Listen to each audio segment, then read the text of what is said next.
ಈ ಸತಿ ಹೊಸ್ದಾಗಿ ಮುನೇಗೌಡ್ರಿಗೆ ಜೀವನ ಕೊಡ್ರಿ.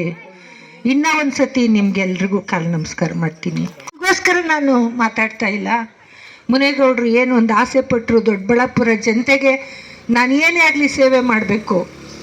ಮತ್ತು ಅವರು ಯಾವಾಗಲೂ ಹೇಳ್ತಾರೆ ದೊಡ್ಡಬಳ್ಳಾಪುರ ಜನಕ್ಕೆ ಅದೃಷ್ಟ ಇಲ್ವೋ ಏನು ಅಂತ ನಾನು ಭಾವಿಸ್ತೀನಿ.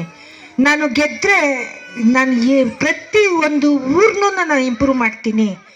ನಾನು ಇದಕ್ಕೆ ಗ್ಯಾರಂಟಿ ಕೊಡ್ತೀನಿ.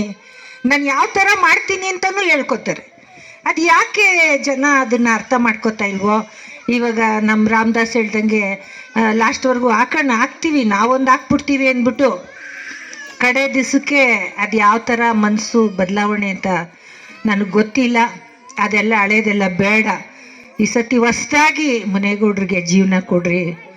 ಇನ್ನೂ ಒಂದು ಸತಿ ನಿಮ್ಗೆಲ್ರಿಗೂ ಕಾಲು ನಮಸ್ಕಾರ ಮಾಡ್ತೀನಿ. ಎಲ್ಲ ನನ್ನ ಅಣ್ಣ ತಮ್ಮಂದ್ರೆ, ಅಕ್ಕ ತಂಗಿರೆ, ಎಲ್ಲ ಮಾಧ್ಯಮ ಮಿತ್ರರು ನಮಗೆ ಹೆಚ್ಚಿನದಾಗಿ ಸಪೋರ್ಟ್ ಮಾಡ್ತಾ ಇದ್ದಾರೆ. ಮುನೇಗೌಡರು ರಿಯಾಲಿಟಿ ಏನು ಅಂತ ಅವರು ಪ್ರತಿ ಊರಲ್ಲೂ ತಿಳ್ಕೊಂಡು, ಮುನೇಗೌಡ್ರೆ ನಿಮಗೆ ಒಳ್ಳೆ ಹೆಸರಿದೆ, ಜನಗಳ ಒಂದು ಅಭಿಲಾಷೆ ಇದೆ, ಮುನೇಗೌಡ್ರನ್ನ ಈ ಸತಿ ಗೆಲ್ಲಿಸ್ಬೇಕು ಅಂತಾರೆ, ನೀವು ಸ್ಪರ್ಧೆ ಮಾಡಿರಿ, ನಿಮಗೆ ನಾವು ಇರ್ತೀವಿ ಜೊತೆಗೆ ಅಂತ ಹೇಳಿ ಮುನೇಗೌಡರು ಜೊತೆಯಾಗಿ ಅವರು ಕೆಲಸ ಮಾಡ್ತಾ ಇದ್ದಾರೆ. ಅವರೆಲ್ಲ ನನ್ನ ಅಣ್ಣ ತಮ್ಮಂದ್ರಿಗೆ, ಮಾಧ್ಯಮ ಮಿತ್ರದವ್ರಿಗೆ ನಾನು ವಂದನೆಗಳನ್ನ ಸಲ್ಲಿಸ್ತೀನಿ.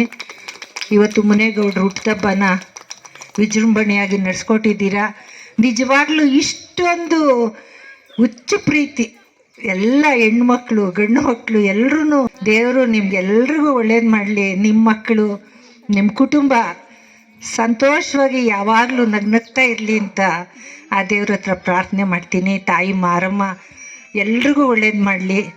ನಿಮ್ಮೂರ ದೇವಸ್ಥಾನ ಬೇಗ ಚೆನ್ನಾಗಿ ಆಗಲಿ. ನೀವೆಲ್ಲ ದಿನಾ ಪೂಜೆ ಮಾಡಿರಿ. ಆ ದೇವ್ರು ನಿಮ್ಗೆ ಒಳ್ಳೇದು ಮಾಡಲಿ ಅಂತ ನನ್ನ ಮಾತು ಮುಗಿಸ್ತೀನಿ.